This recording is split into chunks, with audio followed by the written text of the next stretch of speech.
fat burner pills. I swear by them. I started off over 200 pounds and now I'm 180. The best supplements that I've added to my daily routine. I've been taking it for 1 month and I've also lost 5 pounds. Game changer, guys. This stuff is amazing. This one's got all the good stuff and no artificials, nothing you don't want. Plant-based, lactose-free, lab-tested, non-GMO. Wow, such a richness to the flavor. High quality, very digestible for people out there who face dietary restrictions. Absolutely incredible. It tastes like French toast cereal. My favorite flavor is actually Sour Kids candy. And it helps you metabolize all that fat. If you want to see the difference, you have to see the difference. The products are great. I highly recommend it. Amazing product. I've seen amazing results. This is awesome. Love the product. Keep them coming. It gets a thumbs up for me. To a possible return out there? I feel really good. Just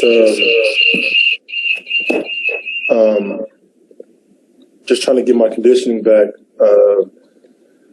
Just change the speeds, change the direction, making sure the power and the quickness is there to be able to move how I move. But so far so good. Today was really good, and we just got to keep building on that.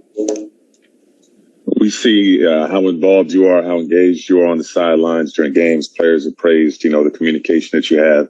Internally, what's going on? Knowing how much you love the game and love being on the floor. Internally, what's going on as you watch these games and encourage your teammates from the sideline?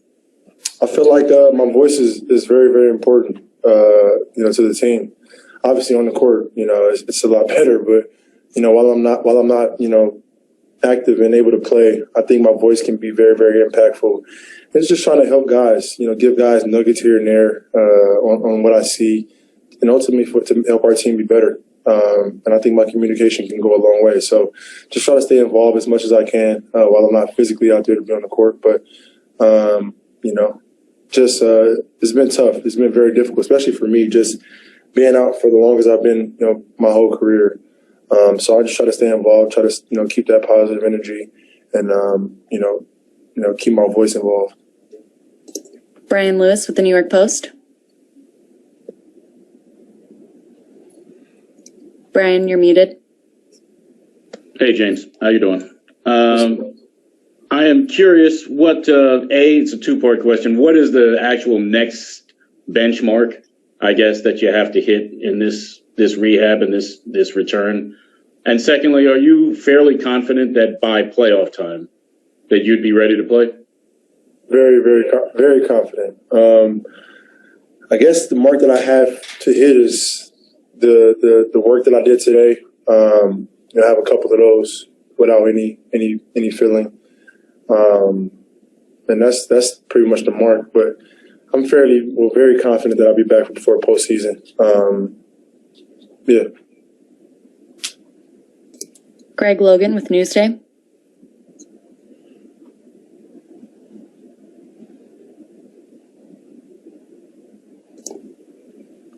Greg. James, sorry, I had to find my picture here. Basically, I just want to know, do you feel like you said you feel like you'll be back before the postseason? Is there any chance that you will play 1 or 2 games before the end of the regular? And also, the second part of the question, it seems so clear the Nets are missing your playmaking. What kind of difference do you feel you can make for them, later in the playoffs with your playmaking? You're trying to get me on the first question. That's the plan. The plan is to hopefully get an opportunity to play a couple games before the postseason. We're just taking it one day at a time, and I'm gonna just leave it at that. And then for the next part, yeah, of course, like my playmaking and my scoring and the IQ and all that good stuff. But we've had a number of opportunities to win games that we didn't win, and it's because of the little things that we're not doing consistently. Which maybe is because of practice time, maybe it's because of the schedules. We were playing games every other day, but we've had some really good film sessions the last few days on the small detail things, the boxing out, the screening offensively, just the possessions like that to where we can control. And ultimately, that's going to get us over the top as far as winning games. But as far as me individually, like, everybody know what I bring to the table. And so I'm just patiently waiting to get back on the court and help the guys and ultimately, reach what we're trying to accomplish. Malika Andrews with ESPN. Hey, James. Both Steve Nash and Kevin recently have been talking about overcoming the lack of common history that you all have together playing. Watching what's been happening over the last couple of games, where do you think you fit in trying to kind of immediately, we've been talking about it all season, but come back, gel, build quick chemistry, and how much of an issue do you anticipate that potentially being? Not an issue at all. I think one of the things that a lot of teams don't have is talent, so we don't have to worry about that aspect. We can control the rebounding and the screening. Like, we can watch film and get better at that. But skill-wise, we're elite. So I'm not worried at all. I think for us, you look at teams like Milwaukee, who's pretty much core has been together for some, few years now. They've been through, the playoff trenches or whatnot. So they got that chemistry. They've been through tough times. We haven't. But I think that if we can just stay locked in on the detailed things, like the rebounding, the basketball, like boxing out individually, screening, doing the small things, not trying to make the same mistakes defensively and offensively twice, and limiting our turnovers. I think if we can just things that we can control, if we can just do those things, it's going to be very, very difficult for teams to beat us. And so I'm just excited to get back. I love, our energy and what we're doing right now, even though, the wins and losses, the games, the outcomes of the games haven't shown, but I love where we are as a team. And, once I get back, it's just uphill from there. Thank you. Alex Schiffer with The Athletic. Hey, James, I got two for you as well. Just when you had the setback with this injury, and I want to say you guys were in New Orleans, did you think you were close to returning at that point, or did you still have a ways to go even when you had that to get back on the court? I thought I was returning. But then obviously the feeling still wasn't there. So you want to be patient. You want to be, as much as I love the hoop, like I want to be out there.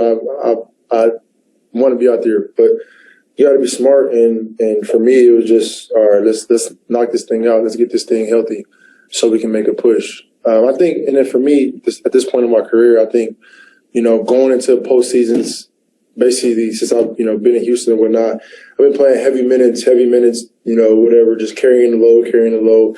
And this is an opportunity for me to get my body right going into the postseason with a clear mind and a clear body of, all right, you got 16 games to win.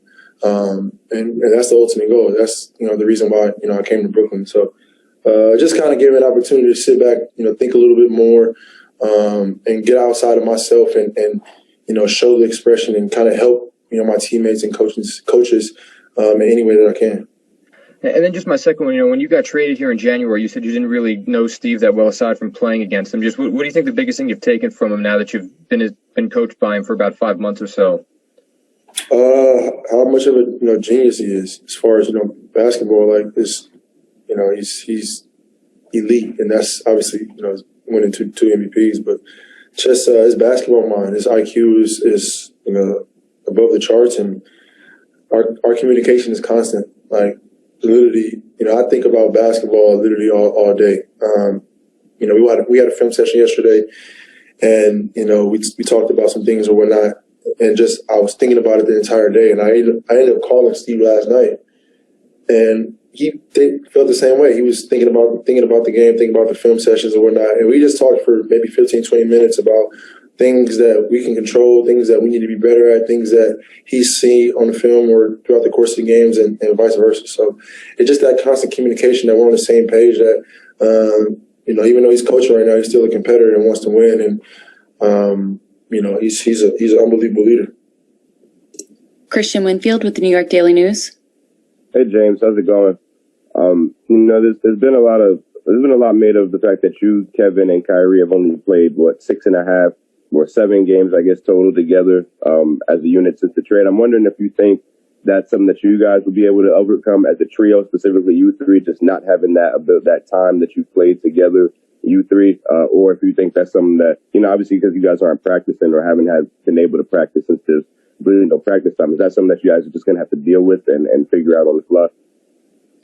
You got three of the most elite basketball players in the game today, and probably that's ever played, in the sense of skill-wise. So that's not the problem. The problem is the detailed things that I've talked about earlier, the things that we all as a group need to do and focus on. Our shots, like we know our roles. Like I know my role, I know what I'm supposed to be doing on the court, and I think everybody on the team knows their role. I know when I have Kevin and Kai and the rest of the guys on the floor that, I don't have to score 30 points to win games. And we've seen that all year. Like I can be a playmaker. I can do whatever necessary to win the game. I think everybody feels the same way. So it's not about scoring the basketball. It's about the other things that probably won't still show up on a stat sheet, but that will get us wins. And once we get that, it's gonna be tough for teams to beat us, like I said. Scoring won't be an issue for us at all. Back to Greg Logan with Newsday. James, I just want to follow up on that. You were talking about, how you could facilitate everybody starting to score better. Can you just describe, your philosophy in terms of being a playmaker more than a scorer, and how you feel you are going to impact this team going forward? I think just reading the game. I don't go into games saying, well, tonight I'm going to be a playmaker or tonight I'm going to be a scorer. I read and take what the defense gives me, and it's possession by possession. So and for me, I draw so much attention that I'm able to get guys shots and get guys easy baskets, at the rim. So it's possession by possession, and it's the flow of the game. I let the game dictate on how aggressive or not I need to be. And that's pretty simple, man. I think for us as a unit, we just need to tighten up on a little bit of things, and coming down the stretch. I think we got 6 games left, so focus on each possession on both ends of the ball, defensively and offensively.